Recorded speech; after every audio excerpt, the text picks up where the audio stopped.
నందమూరి బాలకృష్ణ నటించిన movie Daaku Maharaj box office దగ్గర block buster మూవీతో పాజిటివ్ టాక్తో ముందుకు పోతూ రోజు రోజుకి ఈ సినిమా కలెక్షన్ల వర్షం మాత్రం కురిపిస్తుంది. నిర్మాతలకు లాభాలను తీసుకొచ్చింది. 5 రోజుల్లో బాక్స్ ఆఫీస్ దగ్గర 82 కోట్ల రికవరీ అయితే జరిగింది.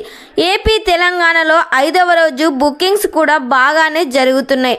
Family audience, mass audience Sankranti పండగ కావడంతో చూడడానికి థియేటర్స్ దగ్గర ఎగబడుతున్నారు. టోటల్గా 2 తెలుగు రాష్ట్రాలలో 5వ రోజు 6 కోట్ల షేర్ 80 లక్షల కలెక్షన్లు వచ్చాయి. 11 కోట్ల గ్రాస్ అయితే అందుకుంది. టోటల్గా 5వ రోజు ప్రపంచవ్యాప్తంగా 7 కోట్ల 40 లక్షల షేర్ 11 కోట్ల గ్రాస్ అయితే అందుకుంది. ఈ సినిమా ఇంకా లాంగ్ రన్ లో 200 కోట్లకు పైగానే కలెక్ట్ చేసే అవకాశం కనిపిస్తుందని ట్రేడ్ వర్గాలు అయితే వెల్లడిస్తున్నారు. మరి ఇంకా ఈ సినిమా ఎంత కలెక్ట్ చేస్తుందని మీరు ఎక్స్పెక్ట్ చేస్తున్నారో కామెంట్ చేయండి.